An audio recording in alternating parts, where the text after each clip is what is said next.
Welcome po sa isa na naman vlog ng Skills and Ideas TV. Samahan niyo po akong magayos ng clutch ng aking motor at maglinis ng preno. Shout out nga po pala kay Bike Tayo 7055. Peace bump, idol.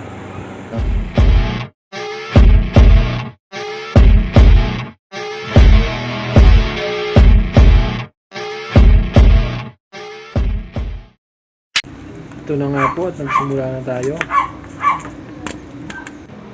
At yan, at inayos ko yung kable. Pinapump ko na yung langis papasok na sa loob ng cable. Kung makikita nyo, pinapump ko na siya. Ganyan lang po kadali.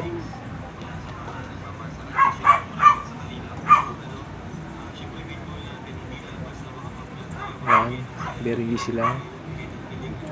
Ilagyan ko lang po ng plastic ng yelo at laste yung cable, tapos lang sa loob, then ipinamp ko lang po siya.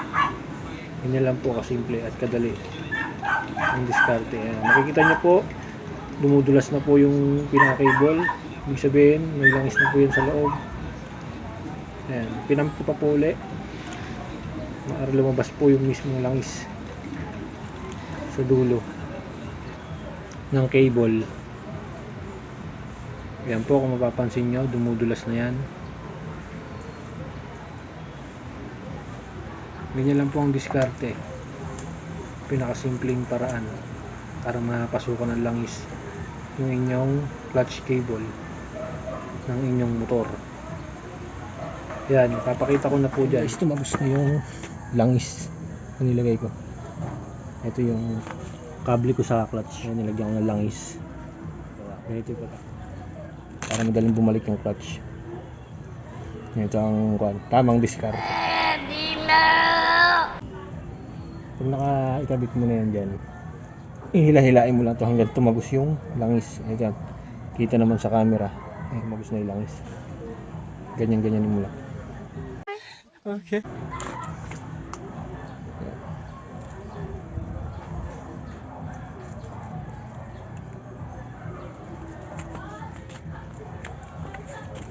Balik na natin itong natirang langis, sayang. Natanggal ko yung tornilyo. Lalagyan ko siya ng grasa sa loob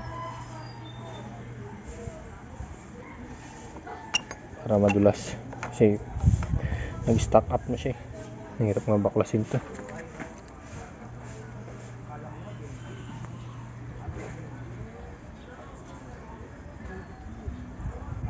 Nalagyan ko yan ng grasa sa loob.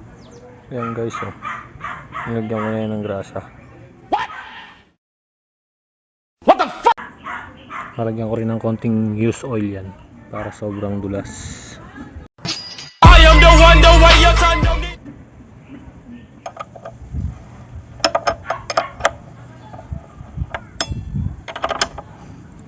Guys, nabaklas ko. Lilinisin ko yung brake.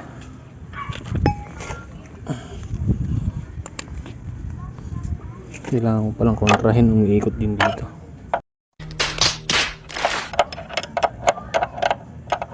Yan, naikot. Kontrahin mo lang siya. Guys, kita nyo, sobrang dumi na. Lilinisin ko yan. Ito, lilihain ko. Then after lihain, pupusisitan natin ng brake cleaner. Okay.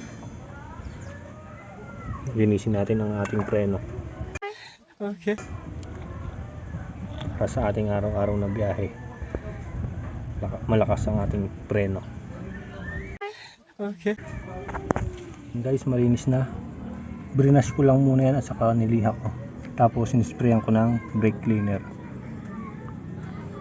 para mawala yung mga durug-durug na preno. Yun kasi yung naghuhuni dyan eh. Pag nagpreno ka huhuni, yun mga yun. Okay. Yan, malinis na yan guys.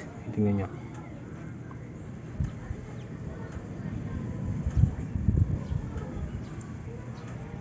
Hindi nakasulat nung kanina.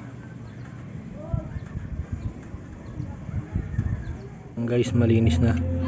pwede na uli nating ibalik. Nice. Yan. Brinas ko lang, niliha ko lang din at nilagyan ko ng brake cleaner. Okay. Hindi nyo lang po maglinis ng preno. Next naman tayo sa likod, lilinisin din uli natin, tapos adjust na rin. Medyo malalim na kasi yung preno eh.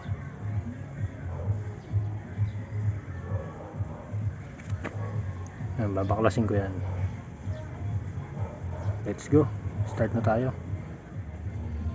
Buksan na natin kung anong laman. Surprise! Toing! Uy, ang dumi oh. At dyan nga guys, na-surprise ako, putol na yung spring ng preno ko. Dumi. Linisin natin ulit yan guys, makapal pa yung brake ko. Lala ng linis. Oh, dumi, kita nyo yan. Let's go. Isang spring ng preno. Ayun oh. Nabangal dito, kaya pala nung nakaraang araw may lumagutok dito. Bangal na yung kabitan ng spring. Paano kaya remedyo nito?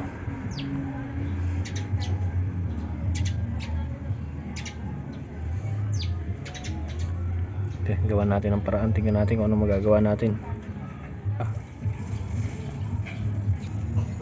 Diyan naman tayo. Dumi oh. Problema ko pang papalitan tong spring. Problema ko pang palitan tong spring nito. Saka yung nabangal na to. Saan kaya ako kukuha niyan? Bibili na naman yun. Ay nako, puro gastos na lang. Yan guys, nagawan ko ng paraan.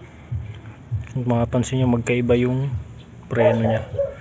ASK 812GH tapos ano ba yan? MK. Yan. Nakakahoy ako ng spring dun sa nasira ko dati din. Pangalawang beses na nangyari sa akin to eh. Eto.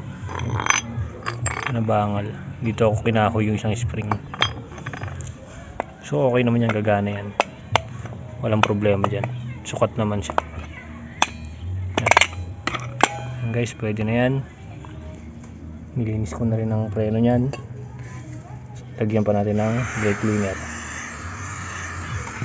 para malinis. Tanggal yung mga stain. Kakabit ko na yan guys. Huwag nyo lang maglinis ng preno. Yan guys, nawashing ko na rin ng konti at naibalik ko na ang gulong. Maayos na ang kanyang CT125. Yan. Matipid. Bukod sa matipid, malakas pa sa humatak dahil 125 siya. Ang gusto nito ay ang mga sakay niya ay mabibigat, pangharabas kung baga. Yan guys, okay na po. Bye. Let's go.